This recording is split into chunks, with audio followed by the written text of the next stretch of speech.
18 தர்பார். வணக்கம் மக்களே, வழக்கம் போல பரபரப்புக்கும் சுவாரஸ்யத்துக்கும் கொஞ்சமும் பஞ்சம் இல்லாம ஏகப்பட்ட விஷயத்த உங்களுக்காகவே கொண்டு வந்திருக்கோம். தர்பாரை தொடங்கிடலாமா?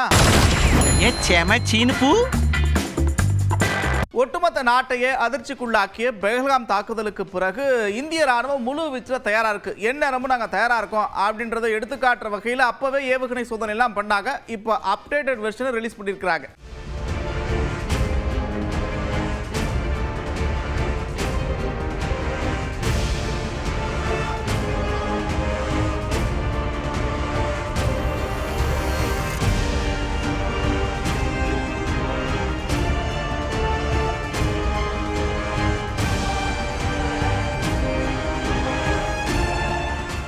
சார், என்ன சார் நீங்க கொஞ்சம் நெஞ்சமா பண்ணீங்க, ஏகப்பட்ட விஷயத்த பண்ணியிருக்கிறீங்க.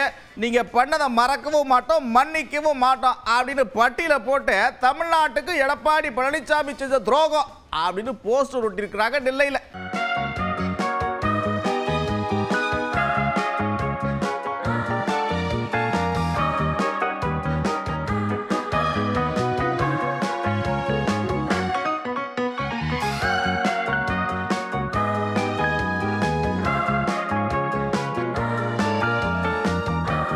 ஆனாலும் இந்த வீக்கெண்டு கோவை மக்களுக்கு ஒரே பரபரப்பான வீக்கெண்டாக மாறி இருக்கும். ஒரு பக்கம் அவர் ரோட் ஷோ நடத்த, இன்னொரு பக்கம் இவரு ரோட் ஷோ நடத்த, ஒரே பரபரப்பு தான் போங்க.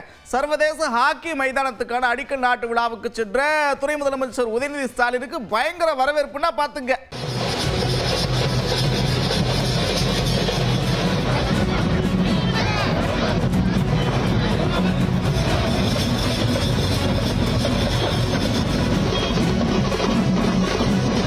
நேத்தே பயங்கரமான கூட்டம், கண்ட்ரோல் பண்ணவே முடியல. எந்த பக்கம் எங்கிருந்து எப்போ யார் வராட்டே தெரியல, அந்த அளவுக்கு கூட்டம். மரத்திலிருந்துலாம் வேற குதிச்சாங்க. அந்த காட்சிகள்லாம் பார்த்துருப்பீங்க. இன்னைக்கு 2வது நாளா தாவேக தலைவர் விஜய் ரோட் ஷோ நடத்திருக்கிறாரு. இன்னைக்கும் கூட்டம் சும்மா அள்ளி இருக்கு.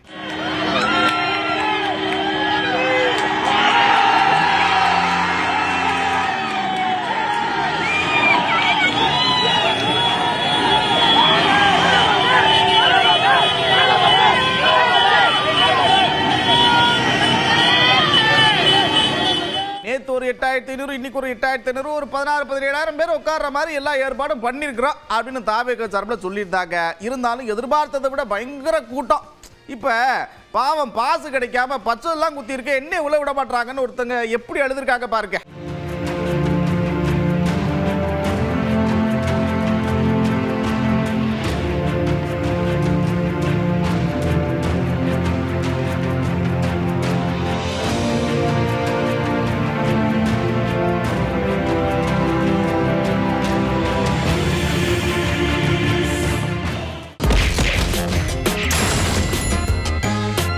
அதாவது புல்டோசரை விட்டு ஒரே இடியா இடிச்சா மொத்த பேரும் கண்டுபிடிச்சிருவாங்க, அப்பட்டமா தெரிஞ்சு போயிடும். அதனால சுத்தி உளி எடுத்துட்டு கொஞ்சம் கொஞ்சமா பெயர்த்து எடுப்போம் அப்படின்னு அரசியல் சாசனத்தை பெயர்த்து எடுத்துட்டு இருக்கிறாங்க பாஜக. இன்னும் ஏகப்பட்ட சட்டம்லாம் வரப்போகுது. எல்லாமே மொத்தமாக அரசியல் சாசனத்துக்கு எதிராக இருக்கு அப்படின்னு பயங்கரமா தாக்கி பேசியிருக்கிறாரு முன்னாள் மத்திய அமைச்சர் ஒருத்தர். குடியுரிமை திருத்த சட்டம் உளி சுத்தியை வைத்து அரசியல் சாசனத்தை சிதைப்பது. வக்ஃப் திருத்த சட்டம் அரசியல் சாசனத்தை உளி சுத்தி வைத்து சிதைப்பது. அதை போல பல சட்டங்கள் இப்போ வரப்போது. குடியேற்றம், இமிகிரேஷன் அண்ட் ஃபாரினர்ஸ் சட்டம் என்று நிறைவேற்றியிருக்கிறார்கள். அதுவும் அரசியல் சாசனத்தை சிதைப்பது. தனி மனிதன் உரிமைகளை சிதைப்பது, கல்வி உரிமையை சிதைப்பது. இதெல்லாம் கொஞ்சம் கொஞ்சமாக, அதாவது கண்ணுக்கு புலப்படாமல் இருக்கலாம். புல்டோசர் வச்சு இடிச்சா எல்லாருக்கும் தெரிஞ்சிடும். ஊடகங்கள் எல்லாம் புகைப்படம் எடுத்து போட்டுருவாங்க. ஆனால் கொஞ்சம் கொஞ்சமாக சிதைக்கிறது, இங்கே சிதைக்கிறது, அங்கே சிதைக்கிறது.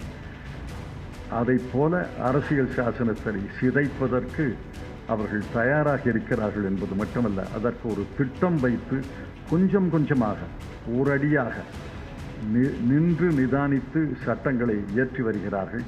அதையெல்லாம் எச்சரிக்கையோடு இருக்க வேண்டும். என்னென்ன பேசினாங்க தெரியுமா? அமைச்சரவை பதவி, துணை முதலமைச்சர், ஆட்சியில பங்குன்னு ஏகப்பட்ட விஷயம், ஏகப்பட்ட பேர் மூலமா தூதெல்லாம் விட்டாங்க.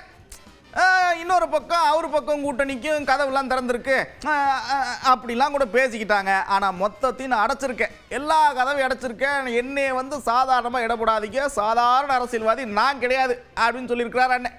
எங்களுக்கு விஜயோட போறது கூட கதவு திறந்திருக்கு அப்படின்னு சொல்லலாம். அந்த கதவையும் நான் மூடினேன். அதுதான் திருமாவளவன். பாஜக தலைமையிலான அணி அதையும் மூடினேன். அப்போதே நான் சொன்னேன், அதிமுக நமக்கு பல தொகுதிகளை தருவதற்கு தயாராக இருக்கிறது. கூட்டணி அரசுக்கும் ஆட்சிக்கும் அது உடனட தயாராக இருக்கிறது. போனால் துணை முதலமைச்சரையும் கோரலாம், கூடுதலாக 3-4 அமைச்சர் பதவிகளையும் பெறலாம். இப்படியெல்லாம் ஆசை காட்டிய சிலர் உண்டு. நீங்கள் நினைக்கிற சராசரி அரசியல்வாதி அல்ல திருமாவளவன் என்பதை பல சந்தர்ப்பங்களில் நான் உறுதிப்படுத்தியிருக்கிறேன். இந்த ஆசைகளால் திருமாவளவனை வீழ்த்திவிட முடியாது. எனக்கு ஒண்ணு மட்டும் புரியலைங்க, அவங்க கட்சி கதவை, அவங்க கூட்டணி கதவை இவர் எப்படி மூட முடியும்? முதல்ல இவரோட கட்சி கதவை, கூட்டணி கதவை இவரை மூட சொல்லுங்க, அதுதான் சரியா இருக்கும் அப்படின்னு அண்ணன் சொல்லியிருக்கிறார். அவர் ஒரு கூட்டணியில் இருக்கார், திருமாவளவன் ஒரு கூட்டணியில் இருக்கார். இவர் எப்படி போய் ஏடிஎம்கே டோரை எப்படி க்ளோஸ் பண்ண முடியும்? இவர் எப்படி போய் திரு விஜய் டோரை க்ளோஸ் பண்ண? அவர் வீட்டு டோரை அவர் க்ளோஸ் பண்ணணும். அவர் வீட்டு டோரை அவர் க்ளோஸ் பண்ணட்டும். அடுத்த வீட்டு ஒரு கவலைப்பட முடியாது. இப்படியே பேசிக்கிட்டு இருந்த அண்ணன் அடுத்து என்ன சொல்றாருன்னா, அந்த தீவிரவாத தாக்குதலை நாங்கள் லேசுப்பட்ட விஷயத்துல விட்டுருவோமா அண்ணன், மரண அடி கொடுப்போம், ஒருத்தங்களையும் விட மாட்டோம் அப்படின்னு சொல்லியிருக்கிறார். 27 பேரை ராணுவ உடையிலே சுட்டுக் கொண்டதை இங்கே மனதின் குறையிலே இன்னைக்கு பாரதத்தில் சுட்டி காட்டினார்கள். அந்த 27 பேரையும் ராணுவ உடையிலே வந்த இஸ்லாமிய பயங்கர தீவிரவாதிகள், நீ இந்துக்களா, இந்துவா, நீ இந்துவா அப்படின்னு சொல்லி உங்களுடைய ட்ரெஸ் எல்லாம் களைச்சிட்டு சுட்டு கொண்ட சம்பவம் மிகவும் இன்னைக்கு உலகத்தையே உலுக்கி இருக்கிறது. அதற்கு நிச்சயமாக பதிலடி கொடுப்போம் என்கின்ற உறுதியினை நமது பாரத பிரதமர் நரேந்திர மோடி அவர்கள் இன்றைக்கு மனதின் குறையிலே சொல்லியிருக்கிறார்கள். உண்மையிலேயே தமிழ்நாட்டில் உள்ளவர்கள் மட்டுமல்ல, இந்தியாவில் உள்ள அனைவரும் திரும்பி பார்க்க வேண்டும். ஏன் இந்த சம்பவம்? ஒரு இந்துவாக பிறந்தால் அது மாபெரும் தவறா? ஒரு இந்து என்று சொன்னால் சுட்டுக் கொல்லப்படுகிறார் சொன்னால் இதையெல்லாம் பத்திரிகையாளர்கள் நீங்கள் உலகிற்கு வெளிச்சம் போட்டு காட்ட வேண்டும் என்பதுதான் இந்த மனதின் குறையிலே சொல்லப்பட்டிருக்கிறது. எனக்கு ஒரே சந்தோஷம், ஒர்க் ஃப்ரம் ஹோம்ல இருந்து ஒர்க் ஃப்ரம் ஃபீல்டுக்கு வந்திருக்கிறாரு, அது ரொம்ப சந்தோஷம். இன்னொன்னு சொல்லிக்க விருப்பப்படுறேன், இந்த மாதிரிலாம் வந்து பிரதான எதிரியா திமுகவை எதிர்க்கணும், அவங்க தான் முதல் எதிரியா இருக்கணும் அப்படின்னு நான் கேட்டுக்கிறேன் அப்படின்னு சொல்லியிருக்கிறாங்க. உங்களையும் அவர் அப்படிதான் சொல்றாரு. இன்று தம்பி விஜய் கட்சியின் முகவர்கள், வாக்குச்சாவடி முகவர்களின் மாநாடு நடைபெற்றது. அவர் களத்தில் இறங்கி வந்திருப்பது எனக்கு மகிழ்ச்சி. ஏனென்றால் காணொலியில் இருந்து கொண்டு ஒர்க் ஃப்ரம் ஹோம்ல இல்லாம ஒர்க் ஃப்ரம் ஃபீல்டுக்கு வந்தது மகிழ்ச்சி. ஏனென்றால் ஒரு அரசியல் கட்சி களத்திற்கு வந்து மற்ற அரசியல் கட்சிகளை சந்திக்க வேண்டும். அந்த வகையில் ஒரு ஆரோக்கியமான போட்டி தமிழகத்தில் நிலவ வேண்டும். இன்னும் கடுமையாக அவர்கள் ஆளுகின்ற திராவிட முன்னேற்ற கழகத்தை எதிர்க்க வேண்டும். பாருங்க, நீங்க திமுகவை தான் எதிர்க்கணும், முதல் எதிரி திமுகவை தான் இருக்கணும் அப்படின்னு அக்கா சொல்ல, இவர் என்ன பண்ணிருக்கிறாருன்னா அண்ணாவுடைய பொன்மொழிகளை மேற்கோள் காட்டி சும்மா பட்டைய கிளம்பி பேசியிருக்கா. அப்படி சமரசம் என்ற பேச்சுக்கே இங்கே இடமில்லை. But at the same time இதனால மக்களுக்கு ஒரு நல்லது நடக்குது அப்படின்னா எந்த ஒரு எக்ஸ்ட்ரீமுக்கும் போய் அதை செய்யறதுக்கு நாங்கள் தயங்க மாட்டோம்.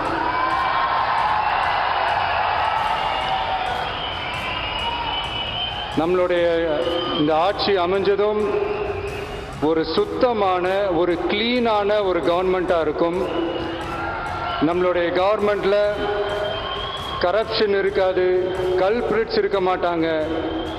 அதனால எந்த விதமான ஒரு தயக்கமும் இல்லாமல் தைரியமாக நம்மளுடைய பூத் லெவல் ஏஜென்ட்ஸ் மக்களை போய் அப்ரோச் பண்ணுங்க. நீங்கள் மக்களை அப்ரோச் பண்ணும்போது அறிஞர் அண்ணா அவர்கள் சொன்ன ஒரு விஷயத்தை இங்கே நான் சொல்லணும்னு ஆசைப்படுறேன். மக்களிடம் செல், மக்களிடம் இருந்து கற்றுக்கொள், மக்களுடன் வாழ், மக்களுடன் சேர்ந்து திட்டமிடு, மக்களை நேசி, மக்களுக்காக சேவை செய். கோடை கோடை விடுமுறை விடுறப்ப 90s கிட்ஸ்லாம் என்ன பண்ணியிருப்பாங்க, டயர் வண்டி ஓட்டுறது, பம்பரம் விடுறது, கம்மாயில் போய் குளிக்கிறது, இந்த மாதிரி ஏகப்பட்ட விஷயத்த பண்ணி சும்மா என்ஜாய் பண்ணியிருப்போம். அப்படியான ஒரு சம்பவம் கொடிவேரி அணையில் நடந்திருக்குது.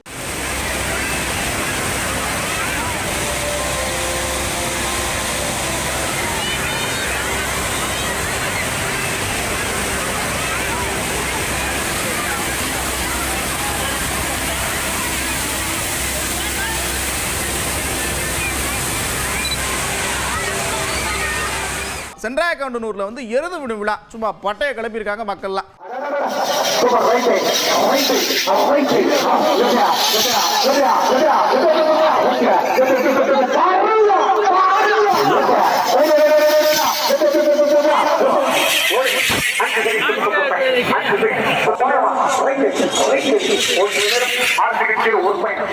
கிருஷ்ணகிரியில் விழாவை முடிச்சுட்டு அப்படியே வண்டியை இந்த பக்கம் திருப்பிட்டோம். மதுரையில் ரேக்லா ரேஸ். ஏப்பா நாங்கள் என்ன லேசு பட்டாலா, நாங்களும் ரேக்லா ரேஸ்லாம் விடுவோம் அப்படின்னு பூஞ்சிட்டு மாடு, ஜோடி மாடு, அந்த மாதிரி ஏகப்பட்ட வெரைட்டியில் போட்டி நடத்தி சும்மா பின்னி பெடல் எடுத்திருக்காங்கன்னா பார்த்துங்க.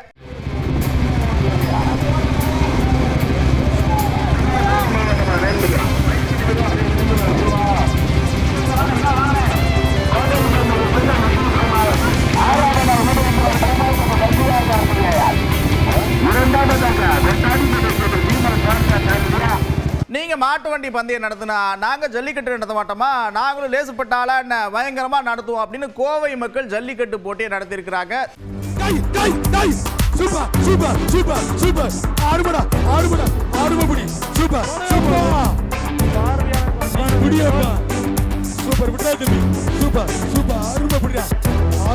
பின்புறத்தில் இருக்கக்கூடிய பார்வையாளர்கள்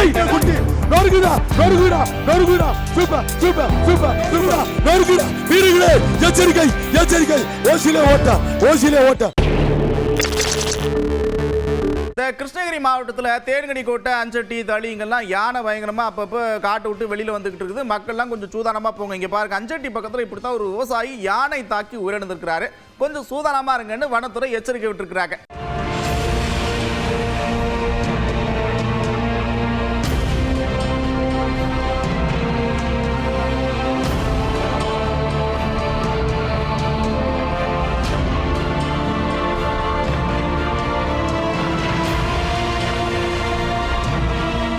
மத்திய பிரதேசத்தில் ஷட்டரை உடைச்சிட்டு உள்ள போய் கிலோ கணக்கில் இருக்கக்கூடிய வெள்ளியை அப்படி திருடிட்டு போயிருக்கிறாங்க. சிசிடிவியில் பதிவாயிருக்கு. கொஞ்சம் உஷாராருங்கன்னு காவல்துறை எச்சரிக்கை விட்டுருக்கிறாங்க.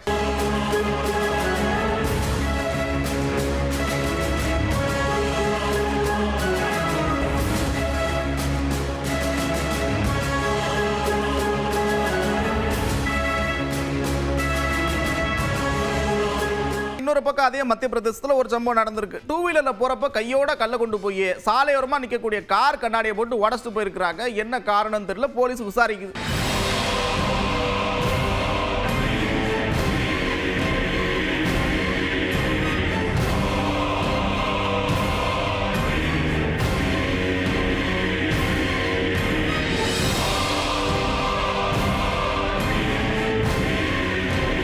வழக்கமா வருவாங்க, ஒரு டூ வீலரை திருடிட்டு போவாங்க. நீங்க என்ன தம்பி மொத்தமா இருக்கிறது எல்லாத்தையும் தூக்கிட்டு போயிருக்கிறீங்க அப்படின்ற மாதிரி ஒரு சம்பவம் ராஜஸ்தான்ல நடந்திருக்குது.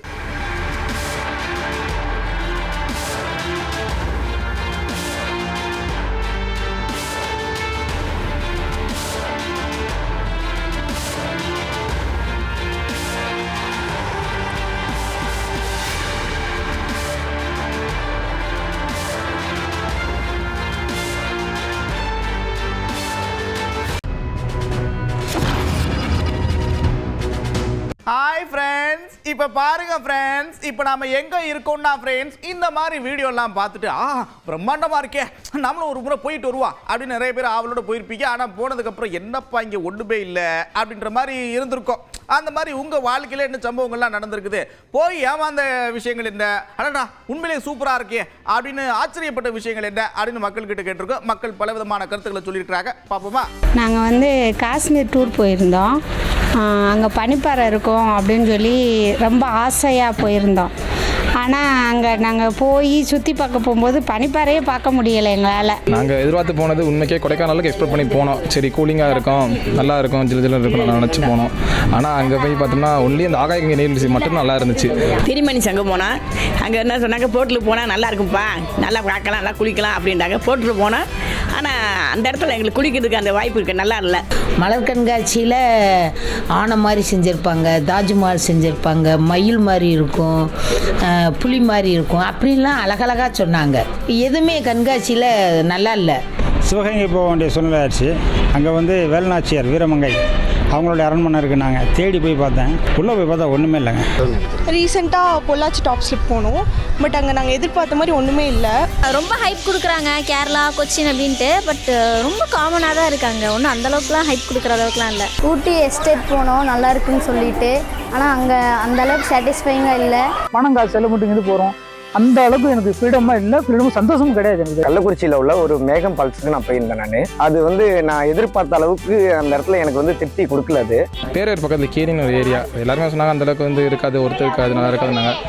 போய் பார்த்து அதுக்கப்புறம் கேரி நல்லா இருந்துச்சு, ஃபால்ஸ் நல்லா இருந்துச்சு. அங்கே நியரஸ்ட் பிளேஸில் பிச்சவரம் போனோம், இட் வாஸ் வெரி குட். அருகாமையில் பிச்சவரத்துக்கு கண்டிப்பாக போங்க, அங்கே உள்ள சந்தோஷம் அனுபவிங்க தயவுசெய்து. ராணுவலேருந்து பாம்பன் பிரிட்ஜு, தனுஷ்கோடி எல்லா இடத்துக்குமே நல்லா என்ஜாய் பண்ணோம்.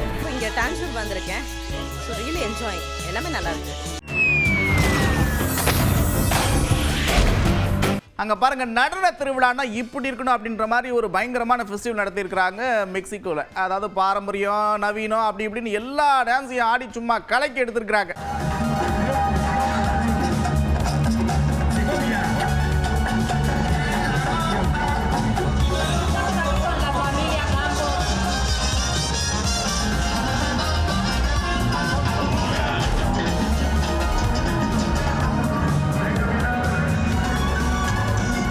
இந்த வியட்நாமில் போர் கண்காட்சி ஒன்று வச்சிருக்கிறாங்க. போர் நடந்தப்போ பயன்படுத்தப்பட்ட தளவாட பொருட்கள் எல்லாத்தையுமே அப்படியே பார்வைக்காக வச்சிருக்கிறாங்க. மக்கள்லாம் தான் ஆர்வமாக போய் பார்க்குறாங்க.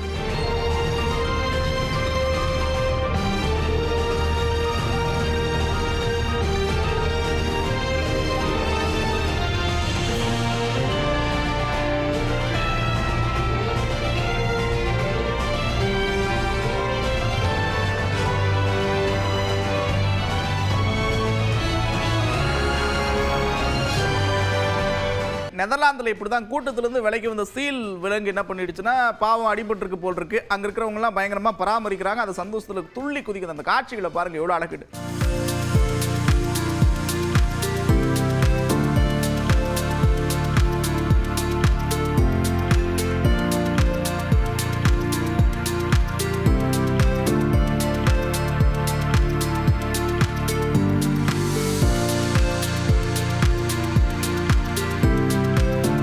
அப்புறம் என்ன ஜாலியாக சிரிச்சுட்டே பார்த்துருப்பீங்க. ஆனால் கடைமுறை நேரம் வந்துருச்சு. மறுபடியும் இதே மாதிரி ஒரு தர்பாரில் உங்களை சந்திக்கிறேன். அதுவரை விடைபெறுவது நான் நந்தா. இது 18 தர்பார்.